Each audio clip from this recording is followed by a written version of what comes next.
আসসালামু আলাইকুম। সংবাদে আপনাদের সবাইকে স্বাগত জানাচ্ছি। আমি ফিরোজ তোহা। শুরুতেই আরবে কেবলস সংবাদ শিরোনাম।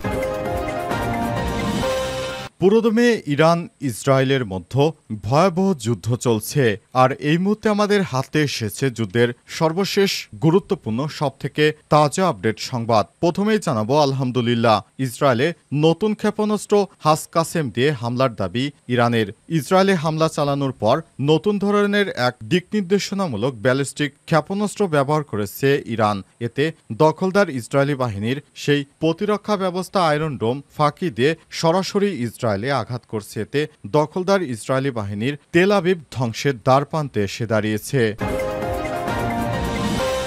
এরপর জানাবো ইরানিদের প্রতি ইসরায়েলের জরুরি সতর্কবার্তা। ইরানের নাগরিকদের উদ্দেশ্যে বিশেষ সতর্কবার্তা জারি করেছে ইসরায়েলি প্রতিরক্ষা বাহিনী আইডিএফ। বাহিনীর ফার্সি ভাষার অফিসিয়াল অ্যাকাউন্টে জানানো হয়েছে, যারা ইরানের সামরিক অস্ত্র উৎপাদন কারখানা এবং তাদের সহযোগী বিভিন্ন প্রতিষ্ঠানের আশপাশে অবস্থান করছে, তাদের অতি দ্রুত ওই এলাকাগুলো ছেড়ে যেতে হবে। খবর বিবিসির। এদিকে ইসরায়েলের বিশ্ববিদ্যালয়ে ইরানের ব্যাপক হামলা। ইরানের হামলায় ইসরায়েলের কেন্দ্রীয় শহর রেহবতে অবস্থিত গবেষণাধর্মী বিশ্ববিদ্যালয় উইজম্যান ইনস্টিটিউট অব সায়েন্স ক্ষতি হয়েছে। বিশ্ববিদ্যালয় কর্তৃপক্ষ বলছে প্রতিষ্ঠানটির কয়েকটি স্থাপনা নষ্ট হয়েছে। খবর আল জাজিরার। জানাবো ইসরায়েলের হামলার পরও ইরানের ইস্পাহানে অবস্থিত তেল শোধনাগার পুরোপুরি সক্রিয়।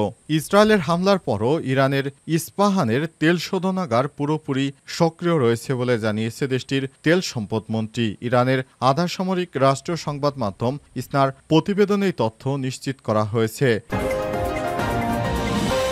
এবং সর্বশেষ জানাবো ইসরায়েলি হামলার পর ইরানে বন্ধ ইন্টারনেট, বিকল্প ব্যবস্থা চালু করল ইলন মাস্ক। ইসরায়েলের পারমাণবিক স্থাপনায় হামলার পর ইরান সরকার নাগরিকদের ইন্টারনেট সংযোগ বিচ্ছিন্ন করে দেওয়ার প্রেক্ষাপটে দেশটিতে স্টারলিং স্যাটেলাইট যোগাযোগ ব্যবস্থা চালুর ঘোষণা দিয়েছে মার্কিন ধনকুবের ইলন মাস্ক। আজ ইলন মাস্ক তার টুইটার পোস্টে এই ঘোষণা দিয়েছেন। এর আগে ইরানের যোগাযোগ মন্ত্রণালয় এক বিবৃতিতে জানিয়েছিল, পরিস্থিতির কারণে দেশজুড়ে ইন্টারনেট অস্থায়ীভাবে সীমাবদ্ধ করা হয়েছে। প্রিয় দর্শক, এতক্ষণ শুনছিলেন সংবাদ শিরোনাম, এবারে বিস্তারিত। তবে তার আগে বন্ধুরা, অনুরোধ থাকবে এই সংবাদটিতে একটি লাইক দিন। এই চ্যানেলে আপনি নতুন হয়ে থাকলে আমাদের সংবাদটি দেখতে দেখতে চ্যানেলটি সাবস্ক্রাইব করে রাখুন। কমেন্ট করে বন্ধুরা আপনার মূল্যবান মতামত জানিয়ে দিন আপনি বিশ্বের কোন দেশ থেকে বা বাংলাদেশের কোন স্থান থেকে আমাদের সংবাদটি দেখছেন এবং শুনছেন। এবার বিস্তারিত। ইসরায়েলের নতুন ক্ষেপণাস্ত্র হাসকাসেম দিয়ে হামলার দাবি ইরানের। আলহামদুলিল্লাহ, ইসরায়েলে চালানো হামলায় নতুন ধরনের নির্দেশনামূলক ব্যালিস্টিক ক্ষেপণাস্ত্র ব্যবহারের দাবি করেছে ইরান। আজ রাতবার হামলার সময় ইসরায়েল হাসকাসেম নামের গাইডেড ব্যালিস্টিক ক্ষেপণাস্ত্র নিক্ষেপ করেছে বলে এক প্রতিবেদনে জানিয়েছে ইরানের রাষ্ট্রীয় সমর্থিত সংবাদ সংস্থা ফাস।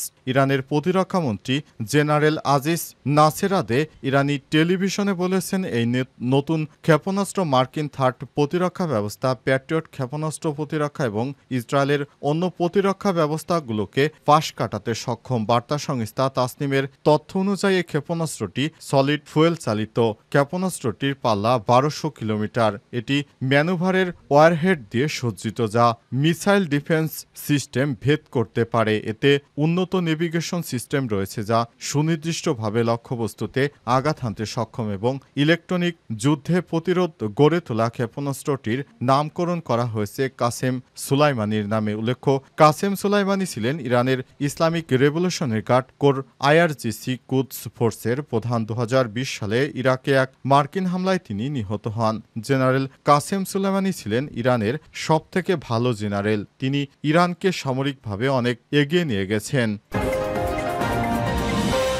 ইরানিদের প্রতি ইসরায়েলের জরুরি সতর্কবার্তা। ইরানের নাগরিকদের উদ্দেশ্যে বিশেষ সতর্কতা জারি করেছে ইসরায়েলি প্রতিরক্ষা বাহিনী আইডিএফ। বাহিনীর ফার্সি ভাষার অফিসিয়াল অ্যাকাউন্টে জানানো হয়েছে, যারা ইরানের সামরিক অস্ত্র উৎপাদন কারখানা এবং তাদের সহযোগী বিভিন্ন প্রতিষ্ঠানের আশেপাশে অবস্থান করছে, তাদের অতি দ্রুত ওই এলাকাগুলো ছেড়ে যেতে হবে। খবর বিবিসির। এই সতর্কবার্তা আরও বলা হয়েছে, পরবর্তী নির্দেশ না দেওয়া পর্যন্ত এসব এলাকা থেকে ফিরে আসা উচিত হবে না। আইডিএফ এর পক্ষ থেকে আরও বলা হয়েছে, সামরিক অবকাঠামোর কাছে অবস্থান করলে তা জীবন বিপদের কারণ হয়ে দাঁড়াতে পারে। আপনারা ইরানি নাগরিক যদি এই গুরুত্বপূর্ণ সামরিক স্থাপনার আশপাশে থেকে থাকেন তাহলে জীবন ঝুঁকির মধ্যে থাকবে। এই নির্দেশনা এমন এক সময় আসলো যখন ইরান জুড়ে ইসরায়েলের সামরিক অভিযান বৃদ্ধি পেয়েছে। বিশ্লেষকরা বলছেন, এই সতর্কতার মাধ্যমে ইসরায়েল ইরানে নিজেদের সামরিক প্রতিপক্ষের অবস্থান সম্পর্কে বার্তা স্পষ্ট পাঠাচ্ছে এবং সম্ভাব্য সংঘাত থেকে বাঁচার জন্য সাধারণ মানুষের প্রতি সতর্কতা জোরদার করছে। তবে এটি সাম্প্রতিক অঞ্চলের উত্তেজনা আরও বাড়িয়ে তুলতে পারে বলে আশঙ্কা করা হচ্ছে। এই বিষয়ে ইরানের পক্ষ থেকে এখনও কোনো প্রতিক্রিয়া পাওয়া যায়নি। দখলদার ইসরায়েলিরা এখনও ইরানে ব্যাপক হারে হামলা চালিয়ে যাচ্ছে। ইসরায়েলের বিশ্ববিদ্যালয়ে ইরানের হামলা। ইরানের হামলায় ইসরায়েলের কেন্দ্রীয় শহীদ শহর রেবভতে অবস্থিত গবেষণাধর্মী বিশ্ববিদ্যালয় ইউজম্যান ইনস্টিটিউট অব সায়েন্স টেকনোলজি ক্ষয়ক্ষতি হয়েছে। বিশ্ববিদ্যালয় কর্তৃপক্ষ বলছে প্রতিষ্ঠানটির কয়েকটি স্থাপনা নষ্ট হয়ে গেছে। খবর আল জাজিরার। ইসরায়েলি সংবাদ মাধ্যম ওয়াইনেট এর খবরে বলা হয়েছে, এই হামলায় কেউ হতাহত হয়নি। বিশ্ববিদ্যালয় যেহেতু রাতে বন্ধ ছিল। এদিকে তৃতীয় দিনের মতো ইসরায়েল তাদের বেনগুরিয়ন আন্তর্জাতিক বিমানবন্দরে কার্যক্রম বন্ধ রেখেছে। ইসরায়েলি বিমানবন্দর কর্তৃপক্ষ এই তথ্য জানিয়েছে। এছাড়াও অন্যান্য দেশে আটকে থাকা ইসরায়েলিদের ফিরিয়ে আনতে কর্তৃপক্ষ চেষ্টা চালিয়ে যাচ্ছে। বিমানবন্দরে কার্যক্রম স্থগিত রাখা হলে সমস্ত এয়ার ক্রু এবং বিমানগুলো উড্ডয়নের জন্য প্রস্তুত রাখা হয়েছে। পরিস্থিতি শান্ত হলে কার্যক্রম শুরু হবে, তবে এক্ষেত্রে দীর্ঘ সময় লাগতে পারে বলে ধারণা করা হচ্ছে। বিমানবন্দর কর্তৃপক্ষ আরও জানিয়েছে, অন্যান্য দেশের ফ্লাইটের অপেক্ষায় থাকা বিমান বাহিনী এখনও সক্রিয় রয়েছে। বিমানগুলো ফেরাতে তখনই অনুমতি দেওয়া হবে যখন আমরা নিরাপদ বোধ করব। তবে মিশর ও জর্ডানের সঙ্গে সীমান্ত খোলা রাখার সিদ্ধান্ত নিয়েছে দখলদার ইসরায়েলি বাহিনী। তারা মিশর ও জর্ডানের সঙ্গে তাদের কার্যক্রম স্বাভাবিক রেখেছে। দখলদার বাহিনী এখনও অব্যাহত বিমান হামলা চালু রেখেছে। ইরানও অস্বাভাবিকভাবে তাদের উপর ক্ষেপণাস্ত্রের বৃষ্টি নিক্ষেপ করছে। ইসরায়েলের হামলার পরও ইরানের ইস্পাহানের তেল শোধনাগার পুরোপুরি সক্রিয়। ইসরায়েলের হামলার পরও ইরানের ইস্পাহানে তেল শোধনাগার পুরোপুরি সক্রিয় অবস্থায় রয়েছে বলে জানিয়েছে দেশটির তেল সম্পদ মন্ত্রী। ইরানের আধা সামরিক রাষ্ট্রীয় সংবাদ মাধ্যম ইসনার প্রতিবেদনে এই তথ্য জানানো হয়েছে। খবর আল জাজিরার। এতে বলা হয়েছে, কোনো ধরনের সমস্যা ছাড়াই এই শোধনাগার থেকে তেল শোধন করা হচ্ছে। এর কর্মীরা নিরাপদে রয়েছে। ইরানের মধ্যাঞ্চলীয় শহর ইস্পাহানে অবস্থিত তেল শোধনাগারে হামলা চালায় ইসরায়েলি বাহিনী। এর আগে ইসরায়েলি বাহিনী সিরাজ শহরে বৈদ্যুতিক সরঞ্জামের কারখানায় হামলা চালায়। এ সময় সেখান থেকে ঘন কালো ধোঁয়া উঠতে দেখা গেছে। এদিকে টানা 50 ঘন্টারও বেশি সময় ধরে ইসরায়েলি হামলা পাল্টা হামলার পর ইরান বলছে, দখলদার বাহিনী হামলা বন্ধ করলে আমাদের প্রতিক্রিয়াও বন্ধ হবে। আজ তেহরানে এক সংবাদ সম্মেলনে ইরানের পররাষ্ট্রমন্ত্রী আব্বাস আরাগচি বলেছেন, যদি তার দেশের উপর ইসরায়েলি হামলা বন্ধ হয় তাহলে আমাদের প্রতিক্রিয়া বন্ধ হবে।